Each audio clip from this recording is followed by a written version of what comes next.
Good morning Chirala.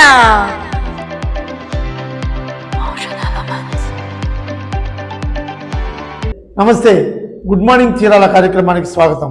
ఈనాటి కార్యక్రమంలో ముందుగా ఆంధ్రజ్యోతికి సంబంధించినటువంటి వార్తలు తీసుకుంటే ప్రధాన శీర్షికగా 2 ఏళ్లైనా తప్పటడుగులే అంటూ అద్దె భవనాల్లో జిల్లా కార్యాలయాలు నడుస్తున్నటువంటి విధానాన్ని గురించి రాశారు. జిల్లా కేంద్రంలో ఇంకా అరకొర వసతులే, ఇరుకు గదుల్లోనే పలు జిల్లా కార్యాలయాల్లో సిబ్బందికి ఫర్నిచర్కు రెండింటికి కొరసే, ప్రైవేటు భవనాల్లోనే పలు శాఖల కార్యాలయాలు, ప్రతిపాదన దశలోనే సమీకృత కలెక్టరేట్ నిర్మాణం అంటూ ఒక ప్రధాన శీర్షిక. ఇది చాలా ఇంపార్టెంట్.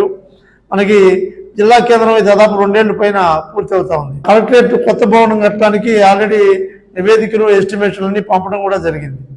అది ఇంతవరకు రాకపోగా ప్రభుత్వ కార్యాలయాలన్నీ అద్దె బిల్డింగ్లోనే నడుస్తూ ఉన్నాయి. కొన్ని చోట్ల కాలేజీలో పెట్టారు. జిల్లా కార్యాలయం అంటే జిల్లా నలుమూల నుంచి వస్తూ ఉంటారు. వచ్చేపోయే వాళ్ళతోటి ఆ చదువుకునే పిల్లలకి ఇబ్బంది. అంతేకాకుండా ప్రైవేటు కార్యాలయాల్లో ప్రైవేటు బిల్డింగ్లో పెడితే ఇప్పుడు మారుతున్న కాలానుగుణంగా వాళ్ళ అద్దెలు పెంచుతుంటే అద్దె శాంక్షన్ కాదు, అధికారుల చేతుల నుంచి డబ్బులు పడుతూ ఉంటాయి. ఇలాంటి సమస్యలతోటి మన జిల్లా కార్యాలయాలు నడుస్తూ ఉన్నాయి. డజన్కు పైగా శాఖల్లో ఇన్ఛార్జీలు దిక్కు. అంతేకాకుండా అధికారులు లేరు, జిల్లా అధికారులు లేరు, కొత్త పోస్టుల నోటిఫికేషన్ అసలు లేదు. అందువల్ల కొత్తగా వచ్చే ఆఫీసులు లేరు, అందరూ ఇన్ఛార్జీలు నడుస్తూ ఉన్నారు. ఇది ఇలా ఉంటే ఇక అధికారుల కొరత. ఈ అధికారుల కొరతతోటి దాదాపుగా ఇన్ఛార్జీలే ఇక్కడ కొనసాగుతున్నటువంటి జిల్లా ఏర్పడిన దగ్గర ఇప్పుడు దాకా ఇన్ఛార్జీలే. మీరు చూస్తే టూరిజం, మెప్మా, డిఆర్డిఎల్కు ఇన్ఛార్జి అధికారులే దిక్కు. ఇక జిల్లా వ్యాప్తంగా కొన్ని మండలాల్లో అయితే ఎంఆర్ఓలందరూ ఇన్ఛార్జీలే. ఇట్లా నడుస్తూ ఉంది. రేపల్లె, బట్టిపోడు, కారంచేడు, బాపట్ల మండలాలకు తహసీల్దారులందరూ ఇన్ఛార్జీలే. కాబట్టి ఈ అధికారులని రిక్రూట్ చేసుకోవాలి. అదేవిధంగా అద్దె భవనాల బాధ తెప్పించి సొంతంగా కార్యాలయం ఏర్పాటు చేసే పరిస్థితి చొరవ తీసుకుంటే ప్రభుత్వం, కూటమి ప్రభుత్వంలోనైనా సత్వరమే మన జిల్లాకి ఒక కలెక్టరేట్ బిల్డింగ్ వస్తుందని ఆశిద్దాం.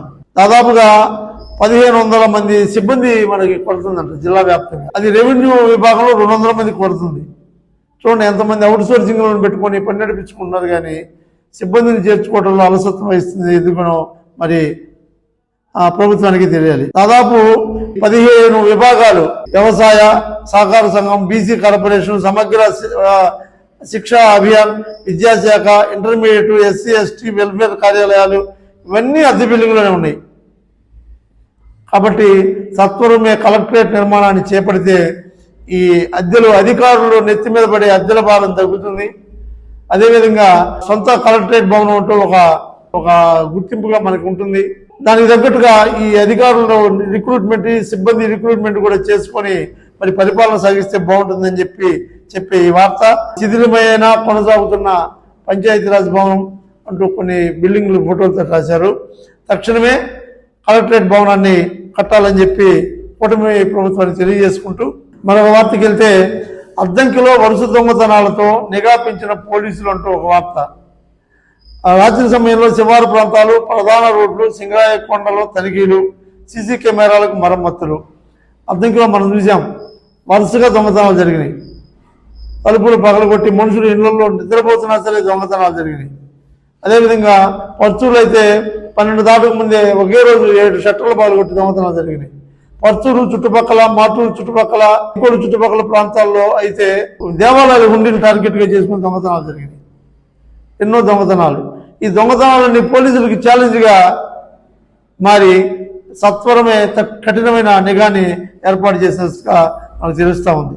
సింగరకొండ దేవాలయం నైట్ టైం పడుకుంటారు వాళ్ళని, అదేవిధంగా బస్టాండ్లో పడుకునే వాళ్ళని, అదేవిధంగా బస్టాండ్లో నైట్ టైము ఉంటారు కదా వాళ్ళని, అనుమానాస్పదుల్ని, వీళ్ళందరినీ తనిఖీల్లో భాగంగా చెక్ చేస్తూ సీసీ కెమెరాలన్నీ ఎక్కడెక్కడ పనిచేయట్లు చూసుకొని బాగు చేస్తూ, అలాగే నైట్ బీట్లు కూడా పెంచుతూ మరి ఈ నిఘా పెంచారు. చూద్దాం మరి వీరి ప్రయత్నం వల్ల ఏమైనా దొంగతనాలు ఆగుతాయో లేదో.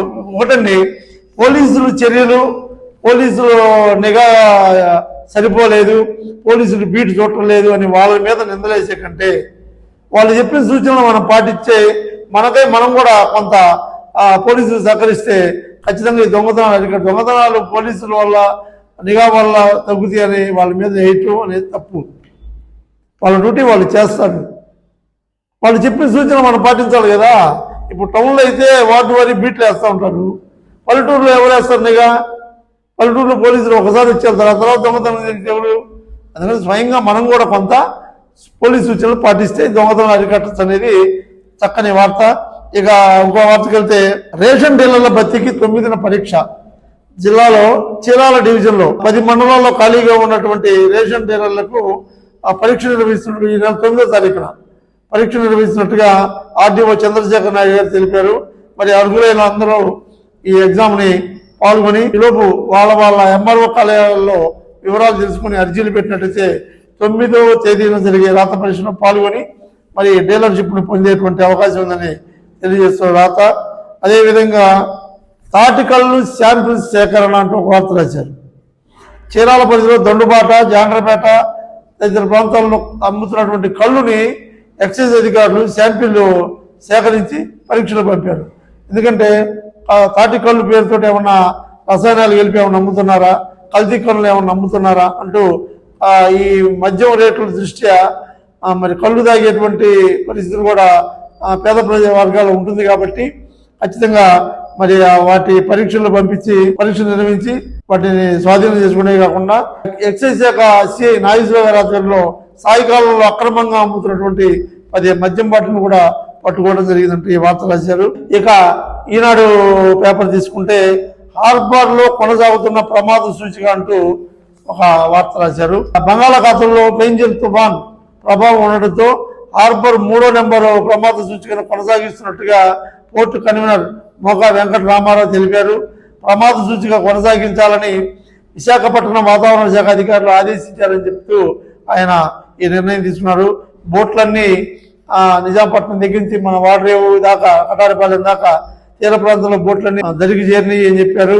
దాదాపుగా అన్ని జాగ్రత్తలు తీసుకున్నామని కూడా వాళ్ళు చెప్పారు. అదేవిధంగా రాగల 24 గంటలు విస్తారంగా వర్షాలు కూడా పడే అవకాశాలు ఉన్నాయని చెప్తూ ఆయన చెప్పిన ఈ సూచిక మంచిదే.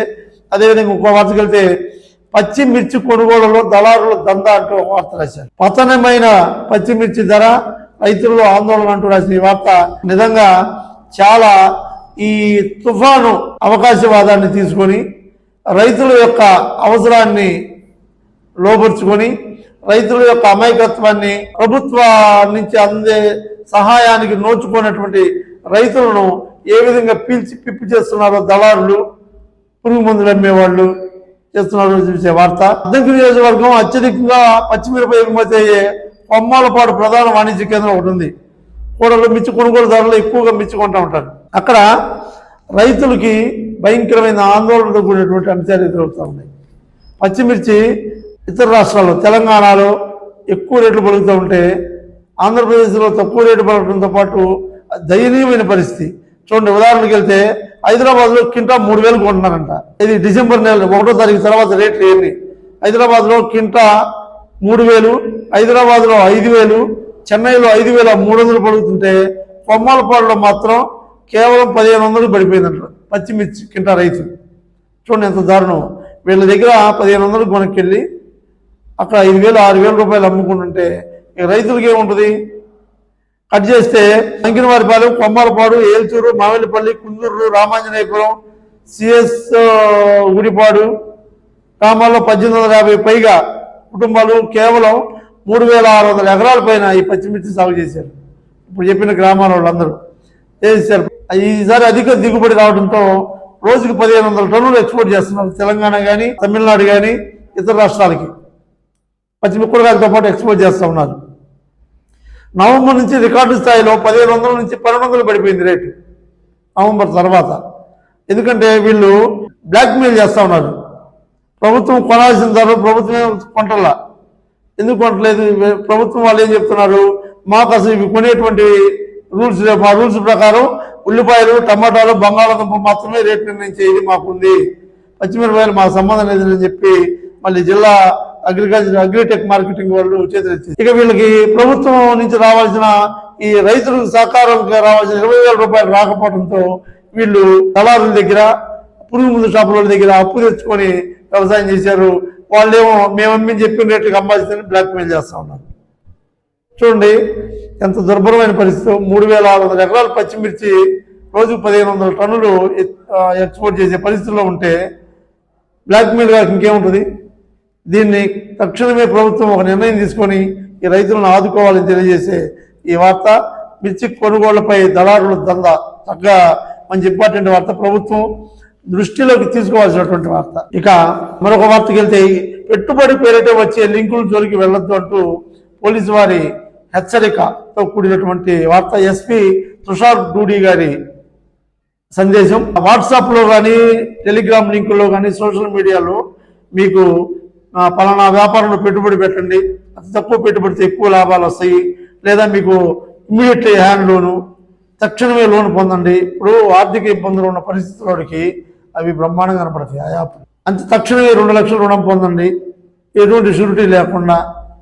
ఇలాంటి ఆసక్తికరమైన ప్రకటనలు వచ్చే ఏ లింక్ను కూడా టచ్ చేయొద్దు. టచ్ చేస్తే మీ అకౌంట్లో ఉన్న డబ్బులు పోతాయి.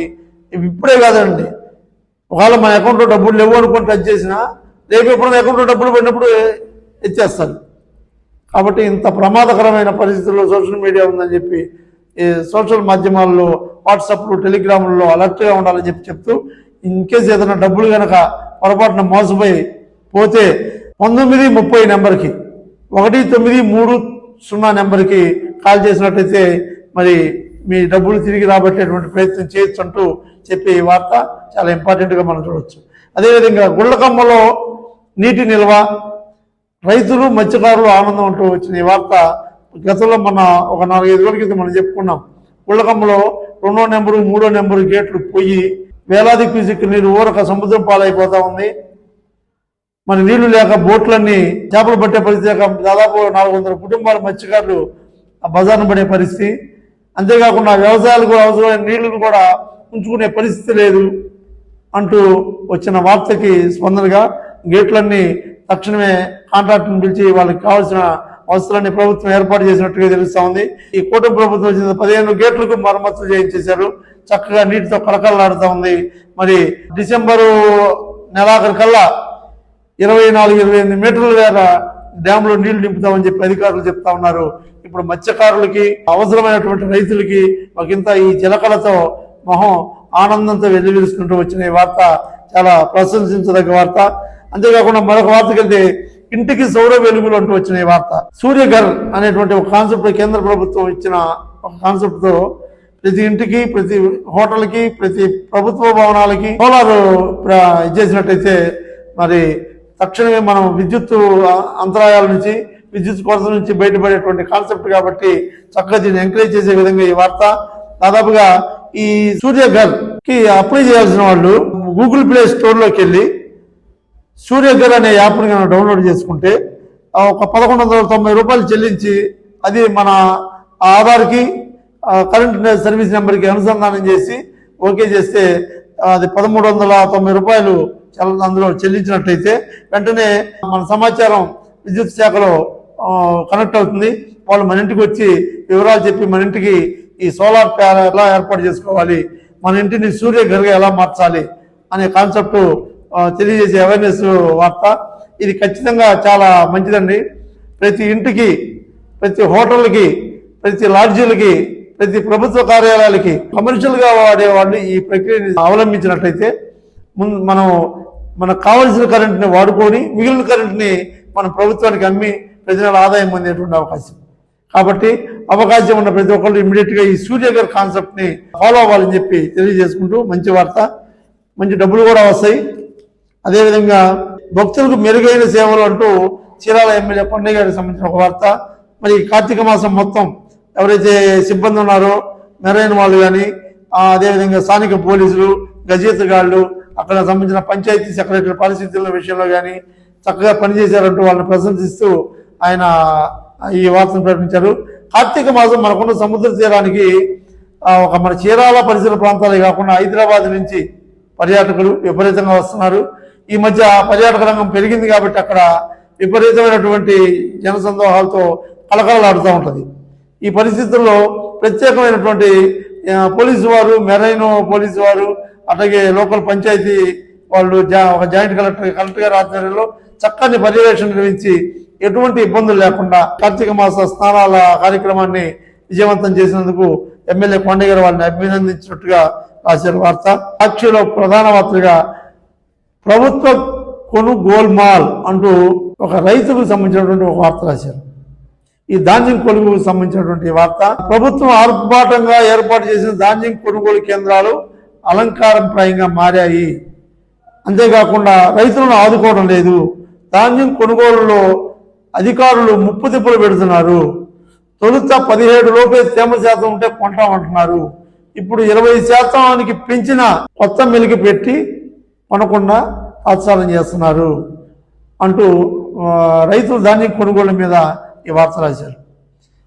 విశ్లేషణలోకి వెళ్తే కొనుగోలు కేంద్రాల్లో నిబంధనలతో రైతులకు ఇక్కట్లు, తేమ ధాన్యం కొనకుండా అధికారులు సాగులు, 20% తేమతో కొంటామంటూ బస్తాకు 5 కిలోల కోత, ఫెంగల్ తుఫాన్ ఎఫెక్ట్ ధాన్యం ఆరబోతకు అడ్డంకులు, తప్పని పరిస్థితుల్లో మిల్లర్లకు అమ్ముకుంటున్న రైతులు, అన్నదాత సుఖీభవ ఇవ్వకపోవడంతో మిల్లర్ల వద్ద అప్పులు తెచ్చుకొని ఇబ్బందులు పడుతున్న రైతులు, 75 కిలోల బస్తా కేవలం 1400కే విక్రయించి నష్టపోతున్నాం. పేరుకు 1440 ధర ప్రకటించిన కొనని ప్రభుత్వం. ఇప్పటి వరకు 700 టన్నులే కొన్నారంటూ ఈ ధాన్యం కొనుగోలు రైతులు. నిజంగా ఎంత ధైర్యం ఏంటండి, ప్రభుత్వం వీళ్ళకి అన్నదాత సుఖీభవ డబ్బులు ఇవ్వకపోవటం వల్ల ఈ వ్యవసాయానికి అవసరమైన డబ్బులన్నీ ఇంకెవరు ఇస్తారు? వాళ్ళ దగ్గర ధాన్యం కొనుగోలు మిల్లర్లు, అది ఇందాక చెప్పినట్టుగా పెస్టిసైడ్ కంపెనీ వాళ్ళు, ఎరువుల కంపెనీ వాళ్ళు ఇస్తారు. ఇచ్చి వాళ్ళు ఏం కండిషన్ పెడతారు? ధాన్యం మేము చెప్పిన వాళ్ళకి అమ్మాలంటారు వాళ్ళు. చూడండి ఎంత దారుణం. అదే ప్రభుత్వం సహకరిస్తే ఈ బాధ ఉండదు. సరే, ఇకపోతే ఈ తుఫాను పరిస్థితులు అడ్డం పెట్టుకొని తేమ 20% ఉంటే కొంటామన్న అంటారు. తేమ అక్కడికి వెళ్తేనేమో ఈ వర్షాలు కారబెట్టుకునే పరిస్థితి లేదు. అధికారులు చేస్తారు. మాకున్న రూల్స్ ప్రకారం వాళ్ళు చేసేది వాళ్ళ రూల్స్ వాళ్ళవి. ఇంకేం చేయాలి?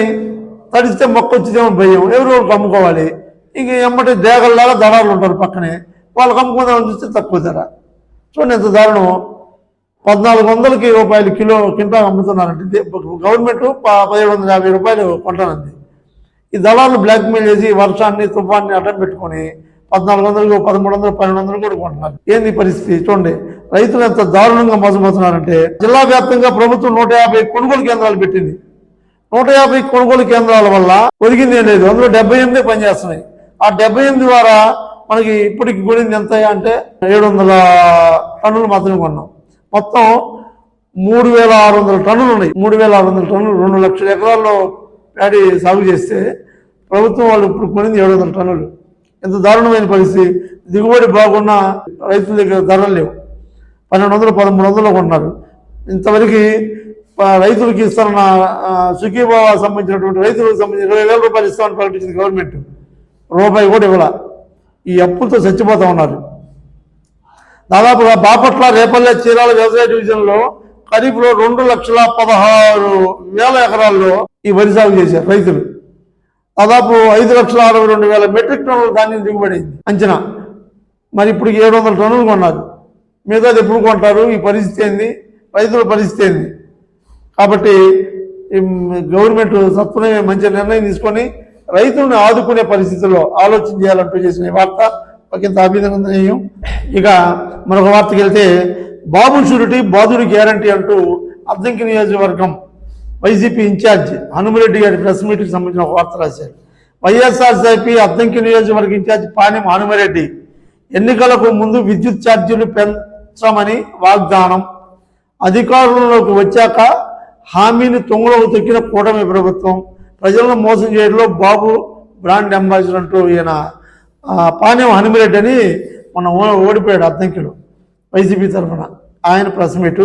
మరి ప్రభుత్వం ఎలక్షన్కి ముందు కరెంటు ఛార్జీలు పెంచము, బాధుడే బాధుడిని పెద్ద ప్రోగ్రాం చేసి మరి ప్రజల్లోకి వెళ్ళి గెలిచినటువంటి కూటమి ప్రభుత్వం ఇప్పుడు విద్యుత్ ఛార్జీలు పెంచే దశలో ఉందని, ప్రభుత్వం రైతులు సక్రమంగా టయానికి కరెంట్ ఇవ్వట్లేదు, ఇన్ని వాగ్దానాలను కూటమి దక్కడంలో ఆశ్చర్యం ఏం లేదు. ఇది చంద్రబాబు గవర్నమెంట్ గారు ఎద్దేవా చేస్తూ రాసిన ఈ వార్త మరి అద్దంకి నియోజకవర్గానికి సంబంధించింది. ఎందుకంటే అద్దంకి నియోజకవర్గం గెలిచిన ఎమ్మెల్యే విద్యుత్ శాఖ మంత్రి కూడా అవడంతో ఈ వార్త కొంచెం ప్రయారిటీ. ఇక మరొక వార్త తీసుకుంటే ప్రారంభానికి సిద్ధం అంటూ గతంలో పూర్తి స్థాయిలో నిర్మాణం జరగక ఆగిపోయిన కోర్టు భవనాల బిల్డింగ్ పనుల గురించి రాశారు. చీరాల్లో బార్ అసోసియేషన్ భవన నిర్మాణం పనులు శరవేగంతో ముందుకు సాగుతాయి అంటూ అధ్యక్షులు చెప్పినటువంటి వార్త. చీరాల కోర్టు కొంచెం బాగా బిజీగా ఉంటుంది. అక్కడ వచ్చిన వాళ్ళు చెట్ల కింద కూర్చుంటూ మనం చూస్తూ ఉంటాం. దానికి సంబంధించిన భవనం స్టార్ట్ చేసి అది నిర్మాణ దశలో ఆగిపోయింది. గతంలో పనిచేసినటువంటి హేమంత్ కుమార్ గారు, అట్లాగే పొలయ్య నాయుడు గారు, కన్నేటి రవి గారు, జ్ఞానేశ్వరరావు గారు వీళ్ళందరూ తమ తమ స్థాయిలో కొంత పనులు పూర్తి చేసి చివరి దశలో ఆగిపోతే దానికి మరి ప్రభుత్వ చొరవతోటి మరి నిధులు శాంక్షన్ చేయించుకొని మిగతా పనులు శరవేగంతో పూర్తి చేసి వీలైనంత త్వరలో దీన్ని వినియోగంలో తెస్తామంటూ బార్ అసోసియేషన్ అధ్యక్షుడు రమేష్ బాబు మరి ఈ వార్త తెలియజేశారు. మరి సత్వరమే అది నిజంగా కక్షిదారులకి చాలా పసుతో కూడుకున్నది కాబట్టి తక్షణమే దాన్ని పూర్తి చేయాలని చెప్పి కోరుకుంటూ, మరి అదేవిధంగా ఇంకొక వార్తకి వెళ్తే గోశాలకు ఆర్థిక సాయం అంటూ ఒక వార్త వచ్చింది. విఆర్ఎస్ఎన్ వైఆర్ఎన్ కాలేజీలో వాకర్స్ క్లబ్ ఆధ్వర్యంలో సభ్యుడు మురహరి శెట్టి శివాచ్యుతరావు అనేటువంటి ఆయన హై స్కూల్ గ్రౌండ్ లో గోశాలకు గోవుడికి 2000, కోటయ్య అనాథాశ్రమంలో వృద్ధుల కోసం నిత్యావసర వస్తువుల కోసం కొంత ఆర్థిక సహాయాన్ని అందించారు. మనం ప్రతిరోజు రోజు మార్చి రోజైనా చూస్తున్నాం. చీరాల వాకర్స్ క్లబ్ మెంబర్స్ వాళ్ళ ఇంట్లో ఏదో ఒక ఎకేషన్కి దృష్టిలో ఉంచుకొని ఇట్లా 10 మందికి సాయం చేసేటువంటి ఆలోచనలో ఈ క్లబ్ నిజంగా అభినందనీయం తెలియజేస్తూ, ఇక ఇవి ఈనాటి ప్రధాన పత్రికలు, వాటి ప్రధాన శీర్షికలు. మరి ముఖ్యంగా వర్షం ఈ రోజు కూడా ఉంటుంది అని తెలియజేస్తున్నారు కాబట్టి వాతావరణ హెచ్చరిక వారు 3వ నెంబర్ ప్రమాద హెచ్చరికని చేశారు కాబట్టి అందరూ ఈ వర్ష సూచనని ప్రభావితాన్ని నుంచి రక్షించుకునేలా ఉండాలని తెలియజేస్తూ రేపటి గుడ్ మార్నింగ్ చీరాల ప్రోగ్రాం మళ్ళీ కలుద్దాం. Thank you very much. Good morning Chirala.